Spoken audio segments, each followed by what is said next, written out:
No, ¿no? no.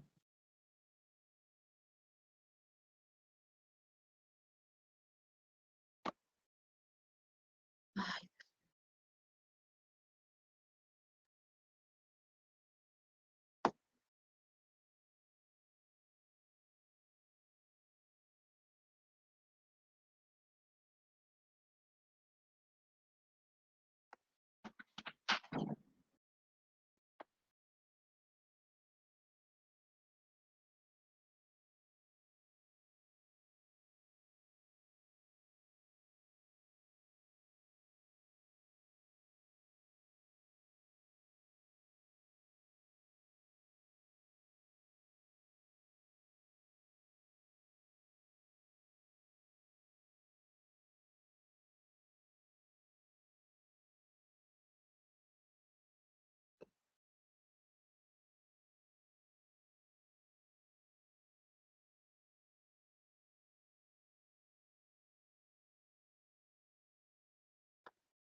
¿ahora pueden ver? Sí, doctora, ya se ve. Ya. ¿En qué parte se quedaron? ¿Hasta qué parte me escucharon? Solo el inicio, doctora. ¿Solamente el inicio nada más? Hasta la parte donde mostró el concepto. ¿Solamente el concepto y todo lo que he hablado?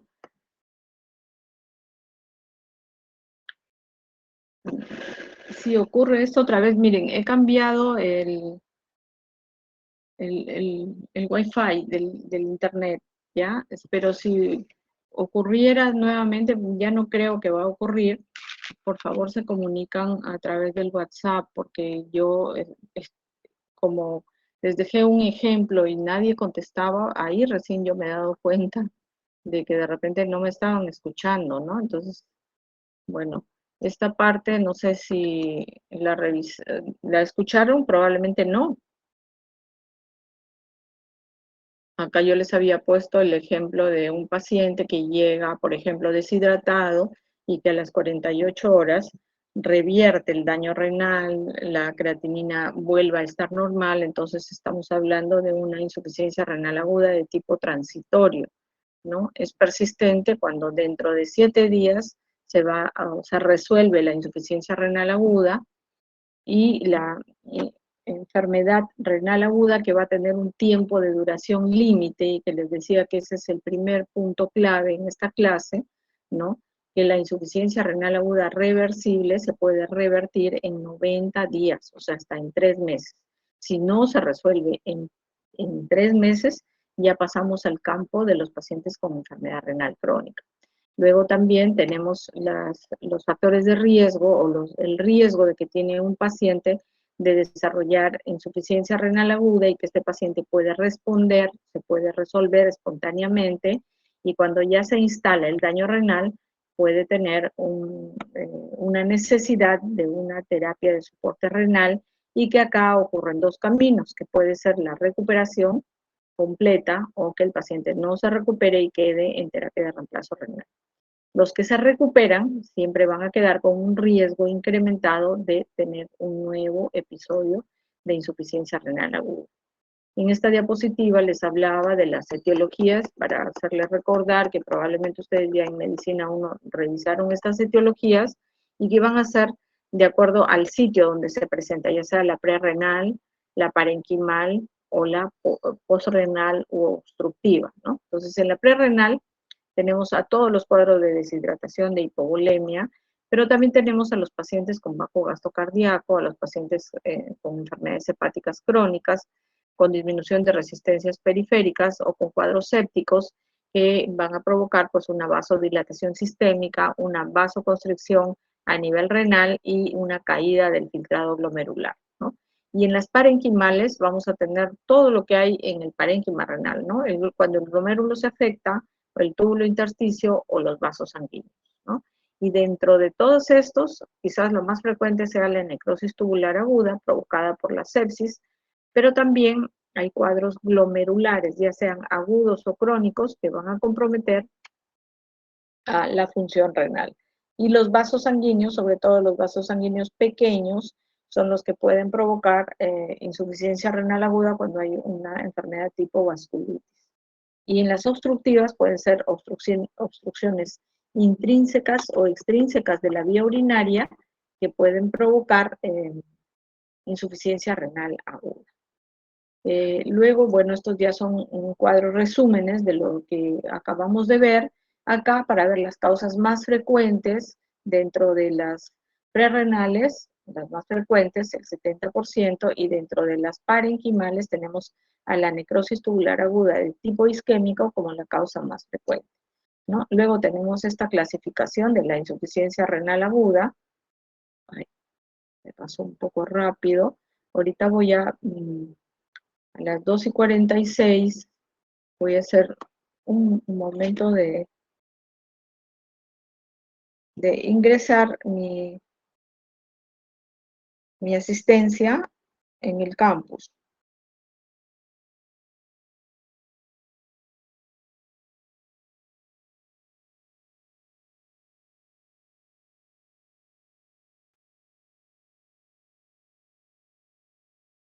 Entonces, esta clasificación es una clasificación de severidad, ¿no?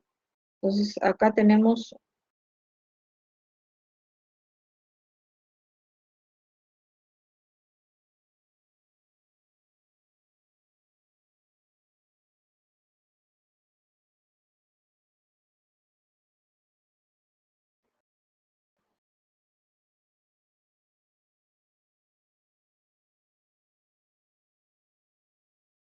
muy bien, ya marqué.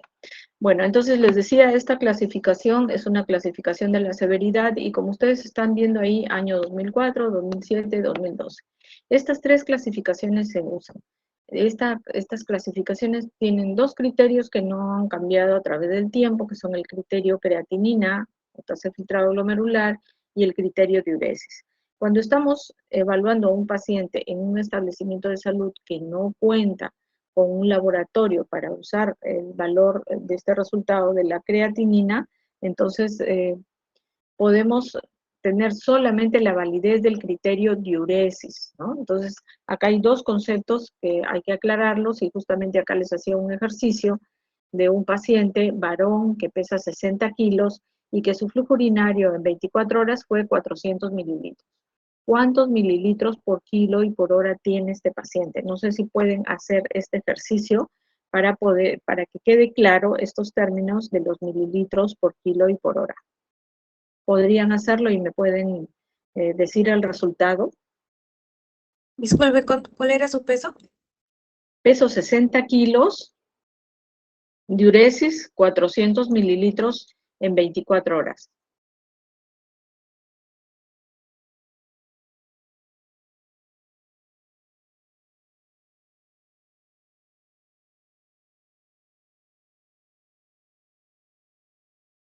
Sale 0.2, doctora. Exacto, ¿no? 0.2 o 0.27. Entonces, ¿es un paciente que está oligúrico o está anúrico? Ya tiene anuria ya. Es un paciente que está anúrico, ¿no? Menos de 0.3 mililitros por kilo y por hora es una anuria y menos de 0.5 mililitros por kilo y por hora es un paciente que tiene oliguria, ¿no? Entonces, para definir estos dos términos, ¿no? Entonces, de acuerdo a esto, la clasificación de Rifle nos decía el riesgo, la injuria, la falla, la pérdida de la función renal o la pérdida irreversible, y ya es el estadio 5, ¿no?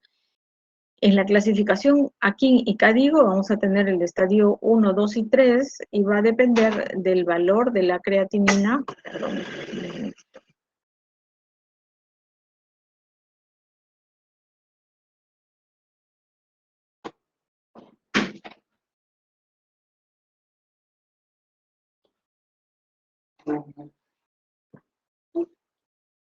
Y los valores de incremento de la creatinina que vamos a poder clasificar si el paciente se encuentra en estadio 1, 2 o 3. Lógicamente que si el paciente está en estadio 3, es un paciente que está críticamente enfermo con necesidad de un tratamiento sustitutivo de la función renal.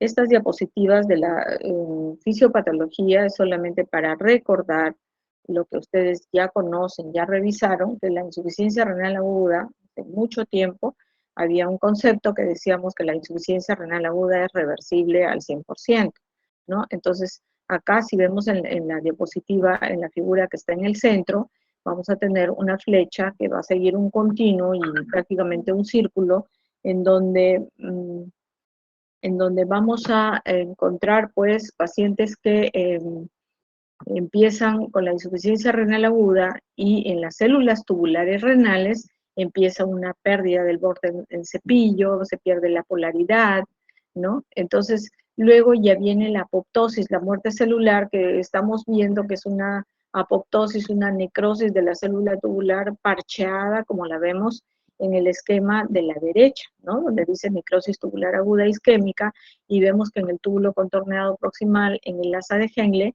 esta necrosis es por parches, ¿no? Entonces es ahí, en las zonas que quedan indemnes, en donde empieza la regeneración de la célula tubular, y de ahí otra vez empieza a recuperar la polaridad, el borde en cepillo, y como quien dice, en la célula tubular no pasó nada, ¿no? Entonces, esto es la condición de la reversibilidad, ¿no? Y también para identificar que en esta necrosis tubular aguda de tipo isquémico van a haber efectos a nivel vascular, con incremento de endotelina, con incremento de mediadores inflamatorios, que finalmente van a llegar pues hacia la disminución de la tasa del filtrado glomerular. Entonces acá estamos viendo todo lo que ocurre en la célula tubular, cómo es que se van perdiendo esas células necrosadas que van a ocupar la luz del túbulo, ¿no? Y que van a ocasionar pues un incremento de la presión tubular, ¿no? Entonces, como parte de la fisiopatología, tenemos acá también la severidad de esta injuria va a depender del cuadro clínico. Si yo tengo un paciente con un choque hipovolémico, con, por ejemplo, un hemoperitoneo que no se ha resuelto, que no tiene reposición de transfusiones de sangre, el paciente permanece mucho tiempo con ese choque hipovolémico, puede llegar a tener pues una necrosis tubular aguda severa, tan severa que se necrosan toda la corteza renal, ¿no? Entonces, pero puede ser una injuria leve, como por ejemplo en un cuadro diarreico que se eleva la creatinina por la pérdida de agua y electrolitos en el organismo, y que rápidamente repongo todo ese volumen al paciente y que tiene pues una insuficiencia renal aguda leve, y el paciente va a mejorar rápidamente, ¿no? Entonces, en la fisiopatología actualmente ahora se considera el compromiso de otros órganos debido a esa insuficiencia renal aguda, ¿no? Así tenemos el compromiso cardíaco, ¿no? El compromiso pulmonar con alteración de la permeabilidad vascular pulmonar, hay mediadores inflamatorios que van a aumentar, hay una injuria de toda la ventilación pulmonar a nivel hepático, a nivel intestinal, ¿no? Entonces, todos estos órganos se van a ver comprometidos, ¿no? Entonces, en el corazón, por ejemplo, aumenta la interleuquina 1, el factor de necrosis tumoral, y se empeora la función ventricular, entonces aparecen insuficiencias cardíacas agudas. En el pulmón hay un aumento de la permeabilidad alveolar, el paciente puede estar con sobrecarga hídrica y nosotros vamos a auscultar crepitantes pulmonares debido a una congestión vascular a nivel pulmonar que lo puede llevar al paciente a una necesidad muy urgente de una terapia dialítica, ¿no? El paciente con insuficiencia renal aguda es un paciente con disminución de la inmunidad, por eso es que se facilita las infecciones oportunistas y son pacientes inmunodeprimidos. A nivel intestinal se altera la microbiota, ¿no? A nivel hepático también se alteran la síntesis del metabolismo de algunas enzimas, ¿no? Entonces, todos los órganos se van a ver comprometidos cuando hay una lesión renal aguda, ¿no? Entonces, también acá los eventos de reducción de tasa de filtrado glomerular y daño tubular van a tener pues toda una cascada de eventos como la hipovolemia, que disminuye el flujo sanguíneo a nivel renal y provoca una vasoconstricción de nivel cortical, o que puede ser por un bajo gasto cardíaco, un shock séptico, o por drogas nefrotóxicas, y el daño endotelial, que va a ocasionar daño a nivel de los túbulos, ¿no? Que finalmente pues llega a provocar lesión renal aguda en el paciente, ¿no? Entonces, los cambios, cuando hay una isquemia a nivel renal, los cambios pueden ser glomerulares, hemodinámicos, daño tubular, que van a contraer el mesangio, vasoconstricción, congestión en la médula, obstrucción de los túbulos, y el back leakage no es más que un aumento de la presión intratubular que va a tener pues un efecto retrógrado hasta a nivel glomerular, ¿no? Entonces ahí tienen alteraciones hemodinámicas, nefrotoxinas, vasoconstricción renal y lesión tubular directa. Entonces, si queremos hacer una secuencia, esta isquemia ocasiona una menor presión dentro del capilar glomerular, el flujo tubular se pone lento, hay una necrosis celular tóxica o isquémica, ahí están las células que se van necrosando. Estas células se desprenden de la membrana basal de los túbulos, obstruyen la luz del túbulo porque son abundantes las células que se van cayendo en el lumen tubular, y aumenta la presión intraluminal en la cápsula de Bowman. Esto es el back leakage, ¿no? Y finalmente cesa el filtrado. Y si queremos hacer una evolución de una necrosis tubular aguda, vamos a tener que empieza como una injuria a nivel celular, ¿no? Prerrenal, no se corrige y prácticamente empieza como una línea que va en progresión, ¿no? Se inicia, se extiende el daño, y luego aparece una fase de mantenimiento. Todo esto tiene una clínica, o sea, la fisiopatología se va a correlacionar con la clínica, y en la fase de mantenimiento yo voy a tener paciente oligúrico, anúrico, o de repente tiene función flujo urinario normal. Y en la fase de reparación, lo primero que empieza es aparecer diuresis. La creatinina, los productos nitrogenados todavía siguen elevados, ¿no? Esto, en promedio, cuando la insuficiencia renal aguda puede durar unos 15 días, ¿no? Pero ya hemos dicho que el punto de corte es hasta 30 días, hasta 90 días, ¿no? Entonces luego también tenemos cuando el daño es postrenal, va a tener también una fisiopatología un poco diferente, porque al comienzo la presión intratubular está aumentada, ¿no? El flujo plasmático renal también aumenta, pero cuando ya es tardía, la presión intratubular como que ya se adaptó el túbulo y la presión intratubular está normal, y el flujo plasmático renal que al comienzo estaba aumentado empieza a disminuir, ¿no? Entonces, también tenemos que en los pacientes oligúricos, anúricos, la fisiopatología de la sobrecarga de volumen va a tener múltiples alteraciones. A nivel cerebral puede ocasionar edema cerebral, a nivel cardíaco, disfunción miocárdica, disfunción diastólica, el edema agudo pulmonar, incremento de la presión venosa, edema intersticial, congestión hepática, edema del intestino, ¿no? Edema en todo lo que es el drenaje linfático y la microcirculación. Entonces, la sobrecarga hídrica también nos ocasiona daño. Acá tenemos como parte de la fisiopatología entender de que el factor de crecimiento tumoral beta, ¿no?, es el responsable de la progresión de la insuficiencia renal aguda a que mi paciente se quede con una enfermedad renal crónica. ¿Dónde se expresa este factor de crecimiento tumoral beta? En las células del túbulo contorneado proximal. ¿Y qué va a ocasionar? Va a ocasionar mayor necrosis. A mayor presencia de factor de crecimiento tumoral beta en las células tubulares proximales, mayor cantidad de células necróticas, mayor cantidad de fibrosis, ¿no? Entonces, también ocasiona pues un incremento de lesión en el endotelio vascular, ¿no? En este lugar, y también ocasiona aparición de los miofibroblastos que finalmente se van a convertir en fibroblastos. Y el fibroblasto ya es un tejido conectivo que prácticamente es un tejido cicatrizal.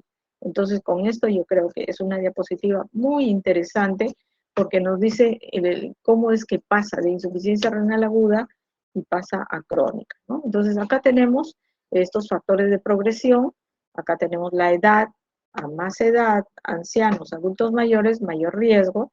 Dentro de la raza o grupo étnico tenemos a la raza negra que tienen más predisposición, algunos factores genéticos, los pacientes hipertensos, diabéticos o con síndrome metabólico. Pero en la evolución pueden haber eventos cardiovasculares, otras situaciones en las cuales se puede predisponer a la injuria renal aguda.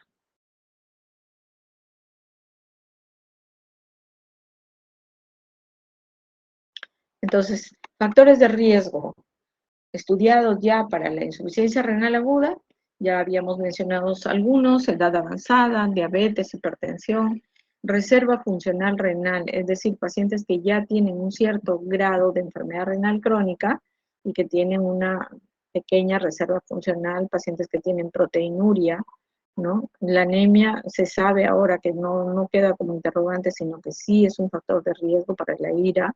La nefrotoxicidad, tratamiento de la presión arterial, ¿no? Sobre todo en falla renal aguda, si está consumiendo inhibidores ECA o ARA2 que pueden provocar más vasoconstricción, ¿no?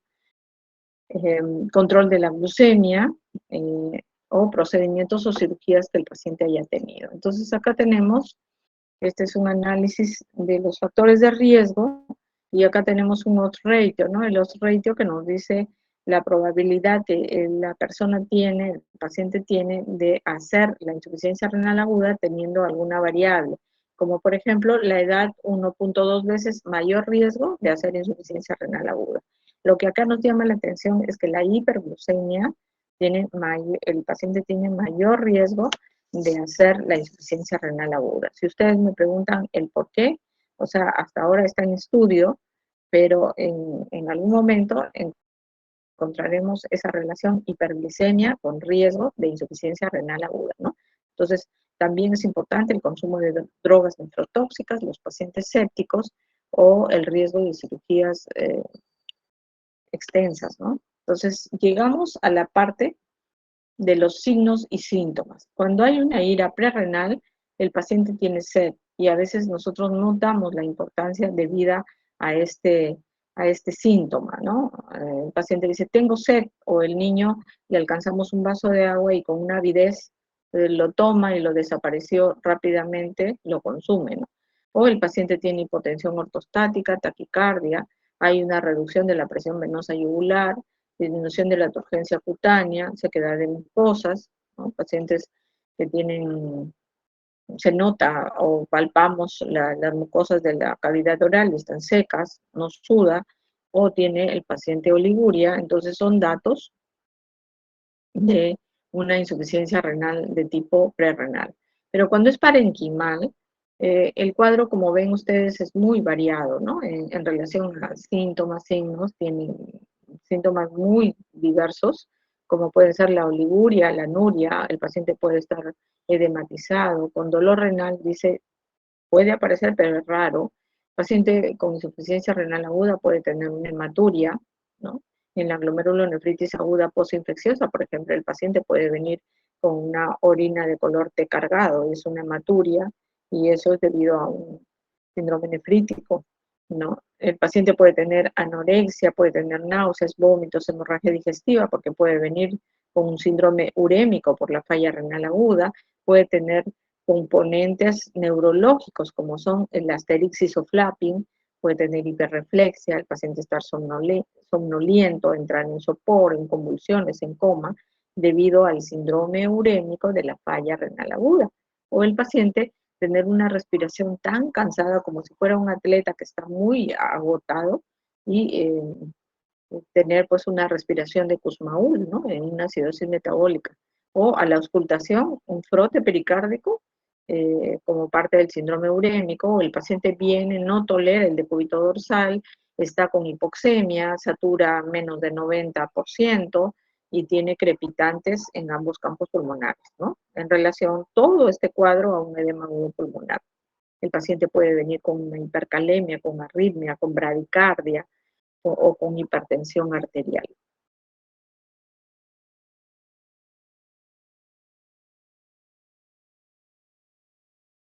Y acá tenemos que en la ira posrenal cambia, ¿no? Entonces, acá lo más importante es la anuria, ¿no? Me parece que se me pasó no haberlo colocado, pero lo más importante y lo más saltante en la ira posrenal es la anuria, sobre todo cuando hay compromiso de tanto el uréter derecho, el uréter izquierdo, puede haber dolor cólico en pacientes que tienen cálculos en la vía urinaria, síntomas de enfermedad prostática o estar sobrehidratados, ¿no? Entonces acá tenemos en relación a síntomas digestivos, las náuseas, los vómitos, y acá a qué se debe, a la elevación de la urea, de la creatinina y de todas las toxinas urémicas. El paciente con acidosis metabólica puede tener taquipnia, ¿no? Puede haber debilidad, mareos, taquicardia, puede haber fibrilación en pacientes que tienen hiperpotasemia, ¿no? O puede el paciente llegar a la emergencia con cuadros de convulsión, ¿no? Y esto por trastornos que pueden ser por el síndrome urémico, por la hipocalcemia. El paciente con hipocalcemia también puede convulsionar, ¿no? El paciente puede venir con una hemorragia por una trombocitopenia. El mismo síndrome urémico altera la calidad de la coagulación. El paciente puede venir con esa diátesis hemorrágica o el paciente venir con hiponatremia, ¿no? Entonces, en el nuevo espectro de la insuficiencia renal aguda, pues vamos a tener acá cuadros en que a veces no hay cambios estructurales ni funcionales, pero puede estarse iniciando o tener cambios estructurales sin pérdida de la función, ¿no? O cambios funcionales sin daño estructural, ¿no? O cambios estructurales con pérdida de la función, que eso es lo que vemos en los hospitales, ¿no? Tenemos acá este cuadro que es un algoritmo diagnóstico. Entonces yo creo que hasta este momento de la presentación de la insuficiencia renal aguda ya tenemos los elementos para poder decir si puedo diagnosticar insuficiencia renal aguda, ¿no? Elevación de la creatinina sérica, tenemos ahí los parámetros y lo que tenemos que hacer es una historia clínica detallada para poder hacer un diagnóstico diferencial con la enfermedad renal crónica. Entonces, si hacemos una historia clínica muy detallada, vamos a encontrar datos, por ejemplo, de la volemia, de la hemodinámica, desde cuándo se perdió, el paciente tuvo mucho vómito, mucha deposición líquida y desde ahí empieza su problema, ¿no?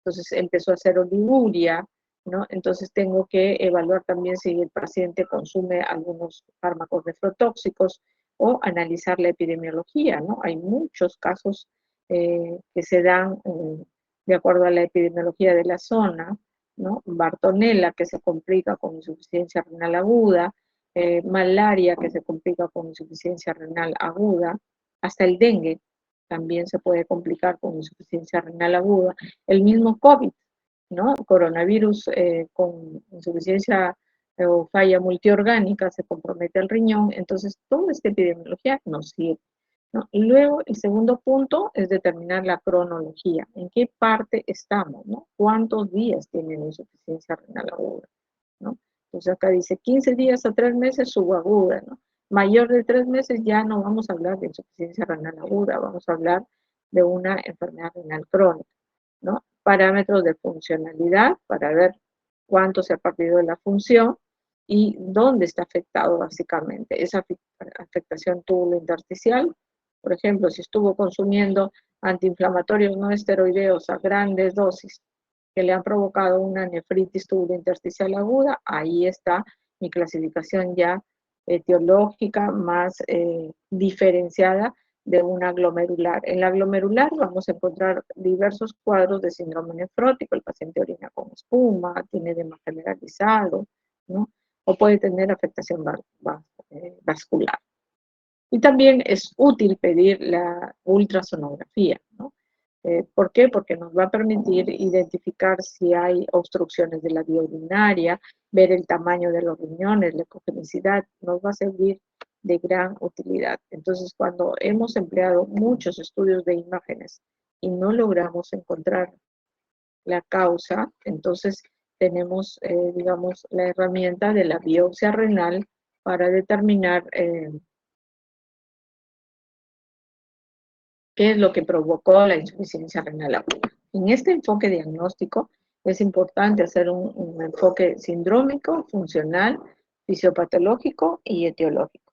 Sindrómico, porque vamos a decir, este es un síndrome de insuficiencia renal aguda o es crónica, ¿no? Entonces es importante para determinar el carácter agudo. Luego es funcional cuánto se ha deteriorado la función. Entonces, acá nos van a servir la clasificación de severidad, pueden utilizar Akin, Cadigo o en la misma escala Rifle. Fisiopatológico, porque vamos a tratar de explicar qué es lo que ocurrió y en esta fisiopatología muchas veces vamos a encontrar que el daño se inició como prerrenal, pero que puede progresar hacia parenquimal y que acá se agregó otra anoxa y otra tercera anoxa que puede llevar pues a presentar la insuficiencia renal aguda, ¿no? Es etiológico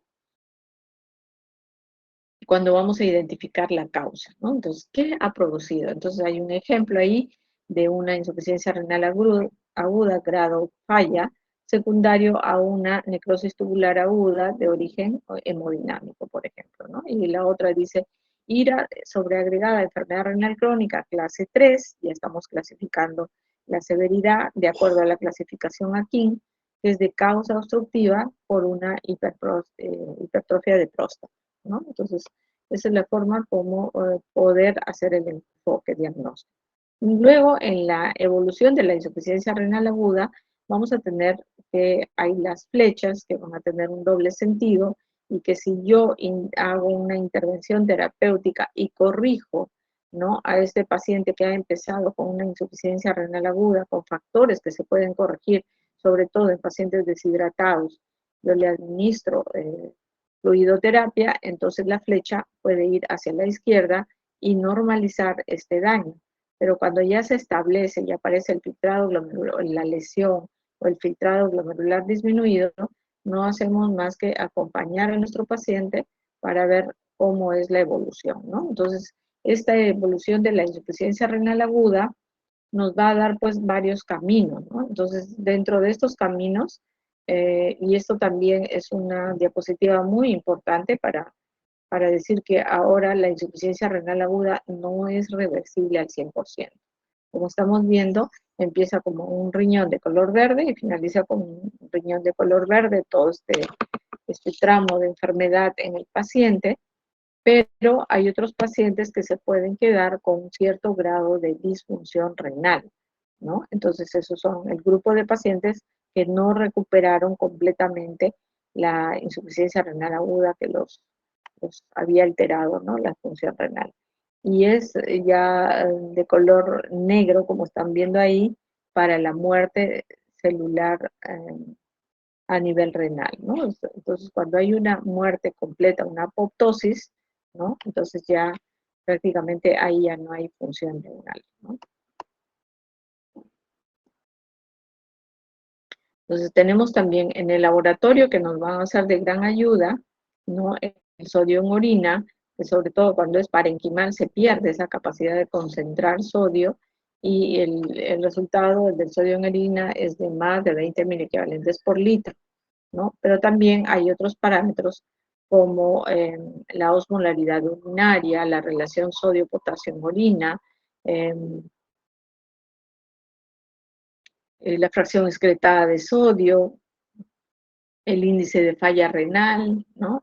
Y acá también similares para los datos laboratoriales que nos ayudan para identificar una ira prerrenal de una parenquimal, ¿no? Entonces, el sedimento urinario de una prerrenal aparece en los cilindros hialinos, pero los granulares para la falla renal aguda, ¿no? Entonces, tenemos acá parte de toda esta secuencia que estamos revisando, el pronóstico de la insuficiencia renal aguda. Entonces, para el pronóstico hay diferentes índices, ¿no? yo he escogido un índice que se emplea en el hospital, que es práctico, porque como ustedes ven es solamente reemplazar, por ejemplo, si mi paciente tiene 48 años, se acerca más a la década de los 50, ¿no? Entonces, edad en década 5, le coloco ahí 0.032 por 5, si es de sexo varón, le coloco 1, si es de sexo mujer, femenino, le coloco 0, si consumen nefrotóxicos 1, oliguria 1, y así voy reemplazando todos estos factores, y acá tenemos un ejemplo, ¿no? Entonces, un varón de 46 años que tuvo una necrosis tubular aguda, secundaria a una pancreatitis aguda, estaba oligúrico, hipotenso, ictérico, sedado, conectado a ventilación mecánica, tiene el siguiente índice de severidad individual. Entonces acá tiene todos los reemplazos en valores y finalmente el resultado es 81%. Para hacer la interpretación, 81% es 81% la probabilidad de muerte en este paciente, ¿no? Luego tenemos también el índice de angina renal, que no es más que la combinación de la creatinina con algunas condiciones que el paciente tiene que lo van a poner en riesgo de que presente una falla renal, ¿no? Entonces dice, mayor a 8, riesgo de insuficiencia renal aguda. Supongamos que mi paciente tuvo 0.5 de creatinina, ¿no? Entonces ya tiene un score, un puntaje de 8. Y es diabético, 3. 8 por 3, 24. Tiene más riesgo de hacer insuficiencia renal aguda. También el índice de angina renal, graficado en estas tablas, si mi paciente, por ejemplo, es oligúrico, a mayor tiempo de oliguria, mayor riesgo de hacer la insuficiencia renal aguda, ¿no? Si tiene sobrecarga de volumen, también mayor riesgo de hacer la insuficiencia renal aguda, ¿no? Entonces, ahí está. Y luego llegamos a una parte también de predicción y pronóstico, ¿no? Entonces acá, bueno, yo lo saqué de una revista de Critical Care, pero que la utilizamos también para la valoración de la insuficiencia renal aguda en los pacientes de las salas de cuidados intensivos, y este se llama el estrés test de furosemida. ¿Para qué empleamos o en qué consiste el estrés test de furosemida, ¿no? Es la capacidad o la función tubular para ver si va a responder o no va a responder a la resucitación, a la fluidoterapia. Entonces, ¿cómo se hace? Está en la parte final, dice respuesta al test de furosemida, le vamos a dar una dosis única que puede ser 1 miligramo por kilo de peso, dependiendo de la exposición anterior a la proteinuria, a la furosemida, supongamos que tenga el diurético furosemida 48 horas antes, ¿no? Entonces ya no le coloco dosis única, sino le voy a colocar furosemida 1.5 miligramos por kilo de peso, ¿no? Entonces, con eso, ¿qué interpretación tiene? ¿Qué significado? ¿Y por qué lo hacen? ¿No? Yo sé que ustedes se pueden estar formulando muchas preguntas, pero tiene una razón de ser, ¿no? Entonces, esta razón de ser de esta furosemida es que a las 2 horas exactamente el paciente debe orinar mayor o igual a 0.5 mililitros por kilo y por hora. Entonces significa que mi túbulo está con buena función y que yo puedo darle diurético y que mi paciente no va a ir a diálisis. Pero el paciente que está muy comprometido, entonces a las 2 horas orina gotas, orina 50 mililitros, orina 30 mililitros, se esforzó tanto que ahí quedó, ¿no? Entonces, ahí es donde este estrés test de furosemida va a salir pues negativo, que no puede ser usado, y el paciente hay que tenerlo muy monitorizado porque puede aparecer con complicaciones de la situación actual que el paciente tiene, ¿no? Entonces, llegamos a la parte de terapéutica, y esta terapéutica va a depender de toda la valoración inicial que hagamos al paciente, y tenemos para los casos de prerrenales, tratamiento del shock hipovolémico, de la insuficiencia cardíaca, para llevar al paciente a una normovolemia, una diuresis, o si el paciente persiste oligoanúrico, entonces oligúrico o anúrico, entonces es donde va a entrar pues a la fase ya establecida de una insuficiencia renal aguda, y acá vamos a tener que vigilar si el paciente no responde, digamos, a todo el tratamiento, ya tiene una IRA establecida y el paciente puede requerir de diálisis. Y es postrenal cuando se ha planteado pues el sondaje vesical, la nefrostomía, estudios de imágenes para tratar de mejorar el flujo sanguíneo. Entonces, en esta parte ya final de la insuficiencia renal aguda, vamos a tener que puede haber una prevención, ¿no? Entonces, en prevención tenemos dosis corregidas de medicamentos por vía de eliminación renal, evitar uso de agentes de contraste que van a ocasionar agravamiento de cuadros de insuficiencia renal aguda en pacientes diabéticos o con enfermedad renal crónica, y reposición de volumen antes de la cirugía, ¿no? Entonces, cuando hay una fase de iniciación, corrección del déficit de volumen, evaluar la presencia de uropatía obstructiva, interrumpir nefrotoxinas, tratar los trastornos subyacentes, por ejemplo, la sepsis, vasculitis, ¿no?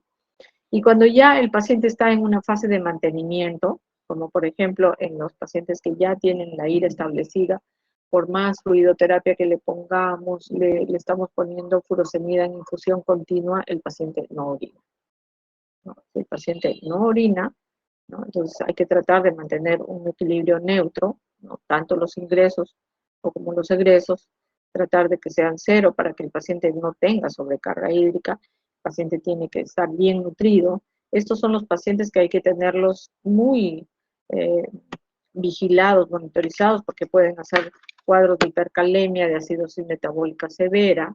Los pacientes también hacen alteraciones de la producción de la eritropoyetina, porque no se produce eritropoyetina también en el paciente con falla renal aguda, entonces hay que ponerle esta hormona al paciente, ¿no? Llevar un grado óptimo de ingesta de potasio, calcio, fósforo, y evaluar la necesidad de terapia de diálisis, ¿no? Estas indicaciones de diálisis las vamos a revisar ya en la segunda clase. Y entonces en la prevención tenemos que un pilar de la prevención es la hidratación del paciente, mantener una hemodinamia, ¿no? Entonces cuando hablamos de este término hemodinamia, vamos a precisar acá que para que perfunda bien el riñón necesita una presión arterial media de 70 milímetros de mercurio. Si está menos de 70 milímetros de mercurio, el riñón no perfunde, no orina, disminuye la tasa de filtrado glomerular. Es un paciente que debe tener una hemoglobina promedio de 7 o más. Si tiene menos, es un paciente que va a tener más riesgo de hacer hipoxemia.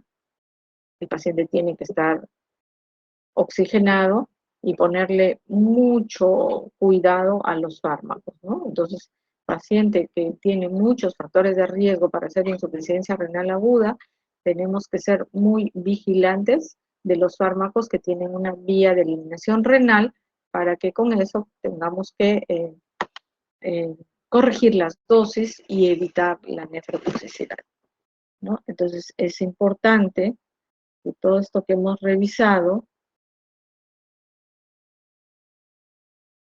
ustedes lo puedan practicar en sus momentos de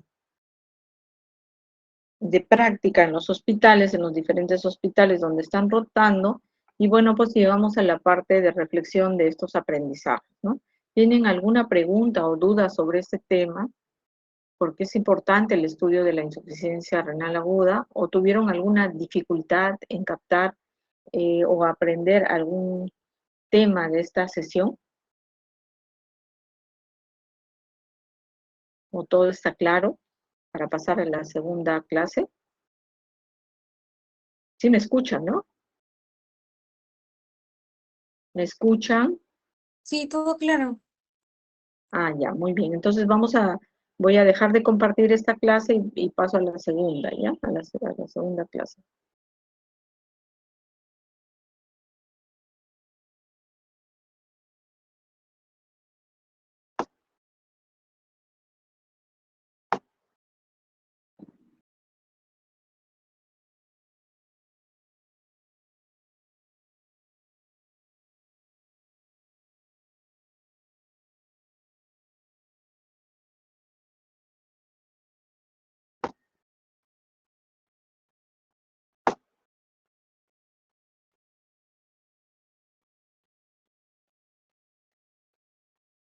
Entonces, la segunda clase de ahora en la tarde es una clase un poco más corta, digamos, relacionada a las terapias de sustitución renal.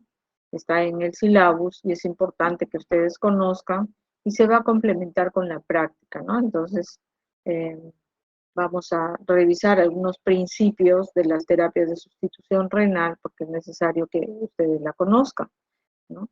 Entonces, el tema en la segunda clase se llama terapias de sustitución renal y es importante cuál es el propósito de revisar esta sesión de aprendizaje, es que al finalizar esta sesión de aprendizaje ustedes conozcan cuáles son las terapias de sustitución renal y sobre todo que definan las indicaciones de diálisis, ¿no? Entonces, yo creo que revisando y complementando con la práctica que ustedes van a hacer en estos días de práctica de nefrología, al término de su rotación de nefrología, cada alumno ya tiene que saber las indicaciones de diálisis en los pacientes que requieren este tipo de terapia, ¿no?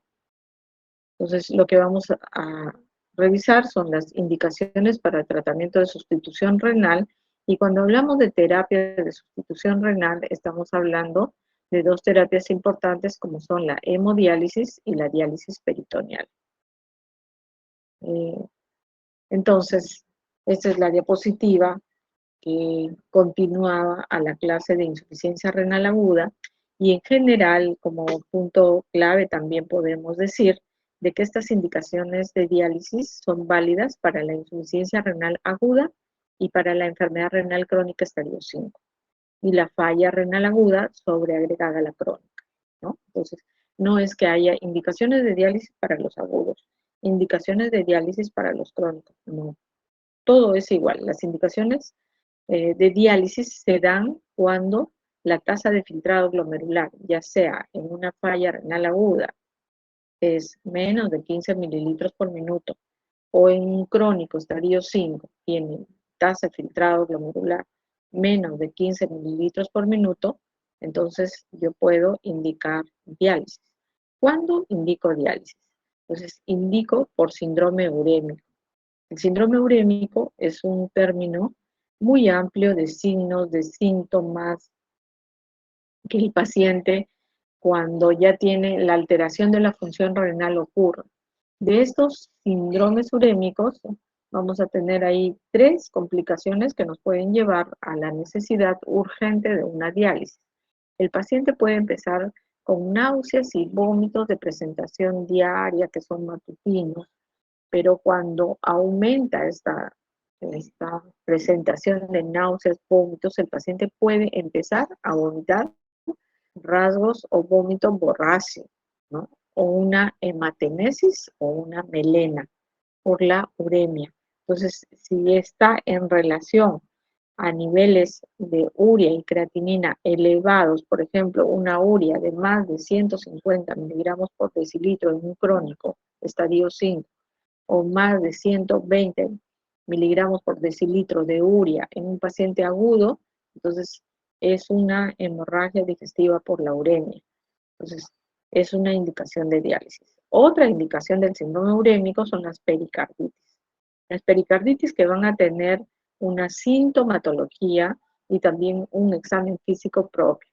Las pericarditis pueden empezar con un dolor en la región torácica anterior izquierda que puede irradiarse hacia el omóplato. El paciente puede empezar a tener fiebre, puede empezar a tener una disnea en reposo, ¿no? Y cuando yo examino a mi paciente, encuentro inicialmente un frote de fricción pericárdica, ¿no? Sobre todo si yo ausculto el foco tricuspidio, es un foco específico, claro, para poder auscultar el frote pericárdico. Cuando tengo alguna duda, cuando estoy examinando, pido al paciente que deje de respirar unos 2-3 segundos, ¿no? Y en ese momento tengo la claridad en el oído para auscultar el frote pericárdico, ¿no? Entonces, eso ya es diagnóstico. A veces yo hago la evolución de esta pericarditis, al comienzo se escucha el frote de fricción, pasa y ya luego desaparece en los días siguientes. Entonces significa mi paciente no se está mejorando, se está empeorando, porque primero, tanto la capa visceral como la parietal del pericardio estaban con una fricción constante por las toxinas urémicas. Pero esa fricción nos lleva a una acumulación de un líquido seroso que va aumentando en volumen y que va separando a estas dos capas del pericardio y que por eso ya no auscultamos latido. Entonces, cuando el latido cardíaco es muy débil, casi no es auscultable, ¿no? Entonces significa que mi paciente se está empeorando porque está haciendo un derrame pericárdico o puede estar haciendo un taponamiento cardíaco y que va a tener pues una gravedad extrema para entrar a sala de operaciones para una pericardiotomía o un drenaje pericárdico, ¿no? Entonces es una complicación grave, ¿no? La encefalopatía urémica, que puede empezarse con somnolencia, el paciente puede entrar en un cuadro confusional, ¿no? Pero luego ya puede entrar en sopor, en convulsiones, o un signo incipiente, ¿no? Que puede ser el flapping o asterixis, ¿no? Empieza con un temblor grueso en las manos, que es característico de la asterixis, ¿no? En los cuadros encefalopáticos, metabólicos, pero en este caso es el urémico, ¿no? La sobrecarga de volumen, el edema agudo pulmonar, como ya lo había referido anteriormente, hay hipoxemia, el paciente tiene politirajes, le vamos a encontrar con cianosis ungueal, perioral, el paciente no tolera el decúbito dorsal, crepitantes difusos en ambos campos pulmonares, y es una verdadera emergencia de una indicación de diálisis, ¿no? La hipercalemia o la acidosis metabólica resistentes al tratamiento van a tener también síntomas. El paciente puede venir con hipotensión, bradicardia, arritmias. El paciente hipercalémico no puede pararse, dice que tiene mucha debilidad en los miembros inferiores, o sea, se altera todo su sistema muscular, ¿no? Puede venir con hilio paralítico en el abdomen. El paciente con acidosis metabólica, les había dicho que respira, tiene una respiración de Kussmaul como cansado. Entonces, todas esas indicaciones, ¿no? Acidosis metabólica, menos de 15 miliequivalentes por litro, ya es severo, ¿no? Entonces, indicación de diálisis cuando le estamos poniendo bicarbonato, pero no mejora. Y la insuficiencia renal aguda hipercatabólica, ¿no? Cuando los valores de urea suben más de 50 miligramos por decilitro por día, ¿no? O una tasa de filtrado glomerular menos de 15 mililitros por día. Pues yo creo que estas indicaciones de diálisis son universales, a donde ustedes vayan a desarrollar como médicos, siempre les van a ser de mucha utilidad, ¿no? Estas terapias de sustitución renal, también es importante conocerlas, que el paciente puede entrar a hemodiálisis, supongamos tiene una insuficiencia cardíaca en fase dilatada, y yo le tengo que pasar a mi paciente a diálisis peritoneal, ¿no? Entonces, de una terapia puede pasar hacia la otra.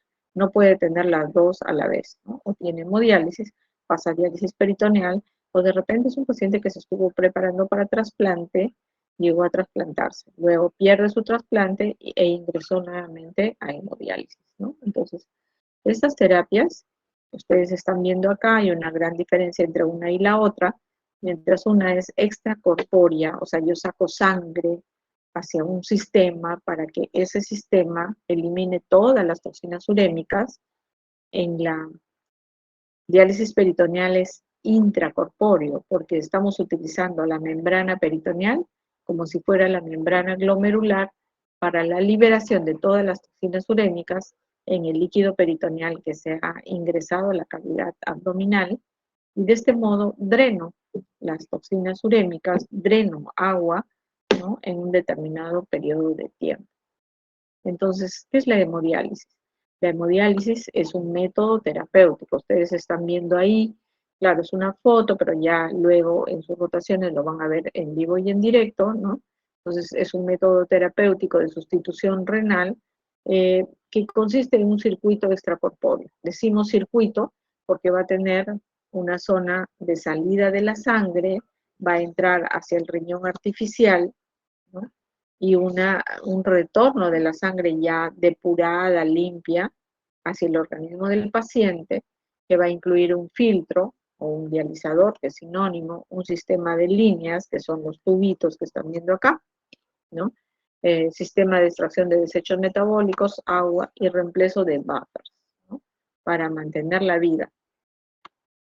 Entonces suple parcialmente algunas de las funciones renales de excretar agua y solutos y de regular el equilibrio ácido-base y electrolítico, ¿no? Entonces no suple funciones endocrinas ni metabólicas renales, ¿no? Entonces estas terapias de diálisis no mejoran, por ejemplo, la producción de la eritropoyetina. Por eso es que tenemos que administrar de una forma exógena la eritropoyetina, ¿no? Entonces, acá tenemos en un esquema este brazo en un paciente en quien se le hizo una unión quirúrgica de la arteria a la vena, ¿no? Para lograr un flujo de salida y que este flujo de salida lo lleva pues hacia un dializador. En este dializador va a tener pues un líquido del dializado, ¿no?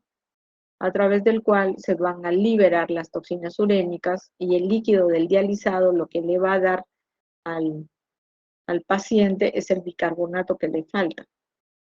Y la sangre va a permitir la salida del potasio para eliminarla, ¿no? Para eliminarla en este líquido del dializado, ¿no? Entonces, estamos viendo acá que también hay un mecanismo que se llama el mecanismo de contracorriente, porque vamos a ver las flechas azules hacia arriba y las flechas de la sangre hacia abajo, y que esta forma de flujo en diferente dirección ocasiona una diferencia de presiones para lograr la diálisis, ¿no?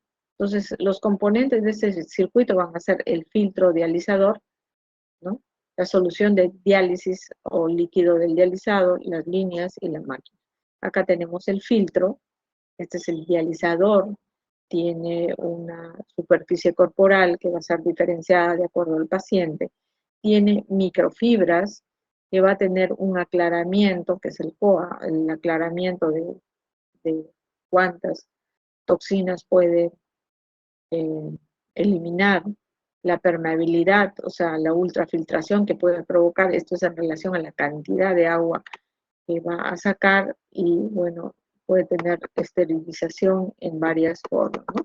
Entonces, este filtro o dializador, lo están viendo acá, tiene microfibras por donde van a circular la sangre y todo lo que es azul es el líquido del dializado, o sea, prácticamente estos tubitos son multiperforados, como estamos viendo en la parte izquierda de este esquema, multiperforados selectivos, porque no van a permitir el paso de los glóbulos rojos, pero sí de las microesferas que estamos viendo de color azul, que van a atravesar los poros y que son todas las toxinas urémicas que van a atravesar esta barrera, ¿no? Entonces, en la solución del líquido del dializado, sí vamos a tener sodio, potasio en escasa cantidad, calcio, magnesio, cloro, bicarbonato y glucosa, ¿no? Entonces tenemos acá el líquido del dializado que va a tener pues una entrada, ¿no? Y una salida, y que vamos a tener acá estas flechas a través de las cuales la urea, la creatinina, los fosfatos y todas las toxinas urémicas van a ser liberadas por las microfibras, las porosas, donde se van a eliminar todas al líquido del dializado, ¿no? Y también se va a eliminar, como ustedes están viendo, potasio. Entonces, en relación a los principios biofísicos que rige la hemodiálisis, vamos a tener el principio de difusión y el principio de convección. El principio de difusión nos dice que el paso de solutos entre dos líquidos se debe a una diferencia de concentraciones, ¿no? Del sitio de mayor concentración, ¿dónde está mayor concentrada la urea, las toxinas urémicas? En la sangre. ¿Hacia dónde difunde? Hacia el líquido del dializado, ¿no? Donde no hay toxinas urémicas. Entonces, es un principio de difusión del sitio de mayor concentración hacia donde no hay. Y en el principio de convección ocurre lo mismo, pero acá se agrega el agua, ¿no? O sea, paso de solvente entre dos líquidos a través de una membrana, pero se produce también con arrastre de agua. Y acá lo vamos a ver. Toxinas urémicas que difunden y el agua para el clearance convectivo, ¿no? Entonces, y la ultrafiltración, que es un término que van a escuchar frecuentemente en las terapias de diálisis, ¿no? La ultrafiltración no es más que remover, sacar agua del organismo del paciente. Vamos a tener pacientes oligúricos o anúricos que tienen gran volumen de edema. Entonces, la única forma de poder sacar este líquido es a través de las membranas, o sea, de ultrafiltrar. Y acá tenemos el mecanismo de contracorriente que nos permite de que esta dirección de los fluidos de la parte inferior hacia la superior o de la parte superior a la inferior, a la vez va a generar presiones para que ocurran los mecanismos de difusión y de convección. Otro elemento importante en la hemodiálisis son los catéteres que se utilizan en pacientes que no han sido preparados, que no tienen fístula arteriovenosa. Estos catéteres se pueden colocar en las venas tubulares internas, derecha o izquierda, ¿no? Otros accesos vasculares pueden ser las venas femorales. La subclavia casi no se utiliza y son accesos que pueden ser temporales o permanentes. Pero también la fístula arteriovenosa, que es un shunt, una unión entre la arteria y la vena, y se arterializa la pared venosa, ¿no? Es importante porque es durable, baja tasa de falla secundaria y menor tasa de infección. Hay que tener algunos cuidados porque cuando tengamos una fístula arteriovenosa, examinemos al paciente y nos encontremos con una fístula, no debemos colocar agujas en esa extremidad.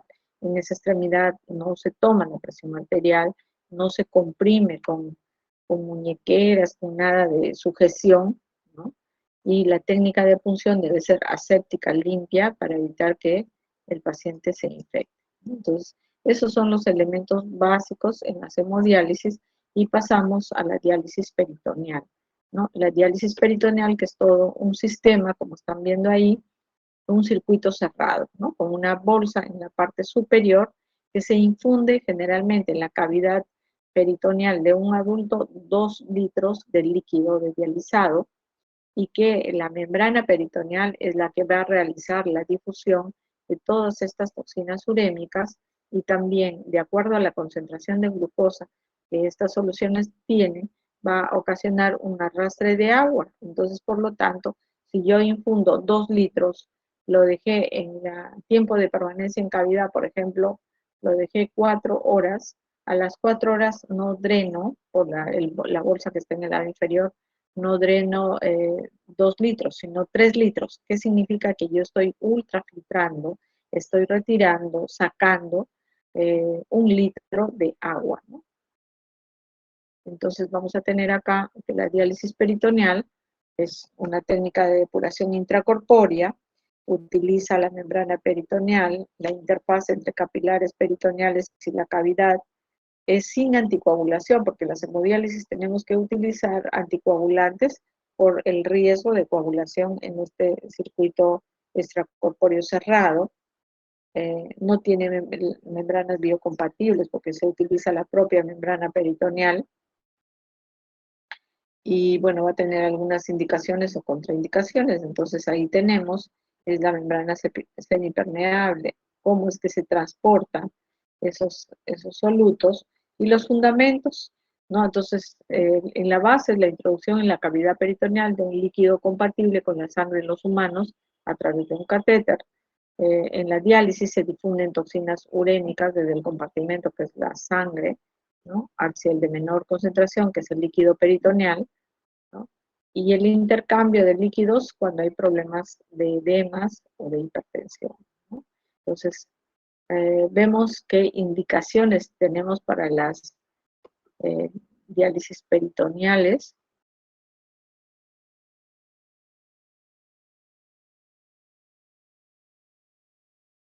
Entonces, hablamos de pobre función cardíaca para pacientes que ya tienen cardiomiopatías dilatadas, tienen insuficiencias cardíacas congestivas severas, con pobre función cardíaca o enfermedad vascular periférica. O cuando mi paciente quiere tener un estilo de vida más libre, ¿no? No quiero estar viniendo 3 veces a la semana, estar acá como 4 horas en cada sesión. Deseo de autocuidarse, o sea, ellos mismos realizar su tratamiento o una larga distancia a un centro de diálisis, que eso es lo más frecuente que nosotros tenemos, ¿no? Pacientes que vienen de la sierra, de la selva, no pueden quedarse, no tienen dónde quedarse. Los niños también es una prioridad para este tipo de diálisis, pacientes que tienen cardiopatía isquémica, inestabilidad hemodinámica, alteraciones de la coagulación, pacientes que han tenido enfermedad vascular cerebral, o pacientes que tienen vida laboral activa, por ejemplo, no se dializan durante todo el día, ellos utilizan diálisis peritoneal automatizada, se dializan mientras duermen, ¿no? Solamente toda la noche tienen una cicladora, una máquina que les va cada cierto tiempo, les va infundiendo líquido a la cavidad peritoneal y le va retirando también líquido, ¿no? Y con eso el paciente se mantiene bien, ¿no? Entonces, pero también, así como hay indicaciones, hay contraindicaciones, ¿no? El peritoneo puede estar tabicado cuando hay antecedentes de cirugías previas que han provocado bridas, ¿no? O tiene una lesión abdominal que es activa, aguda, o relativa si tiene una hernia inguinal o pleural, porque eso se puede corregir a través de una cirugía previa, o ha tenido una cirugía abdominal reciente, o una insuficiencia respiratoria crónica, o una vasculopatía periférica, o tiene poliquistosis renal, ¿no? O sea, hepatorrenal, pacientes que tienen una renomegalia bilateral, que no puedan tener espacio para albergar el líquido peritoneal, ¿no? También es la incapacidad para conectarse a este tipo de tratamiento, porque puede tener problemas de la visión, puede estar ciego, no lo puede hacer, ¿no?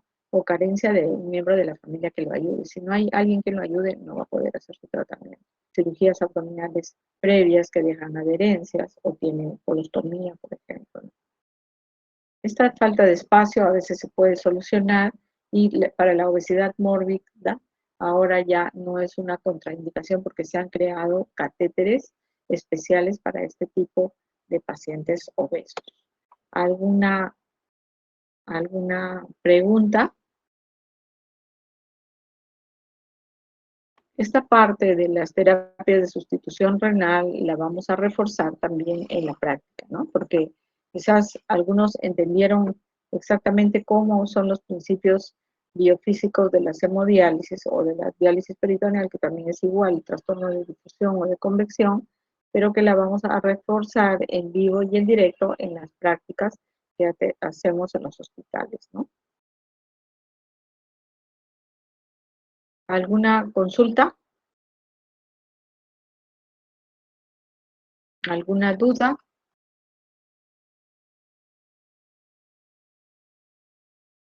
¿Tuvieron alguna dificultad para aprender algún o entender algún aspecto de las terapias de sustitución renal?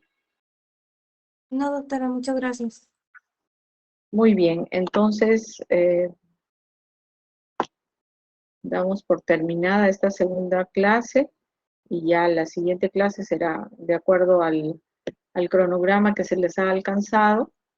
Ya próximamente daré la clase sobre COVID y riñón, me parece que es la siguiente que tengo.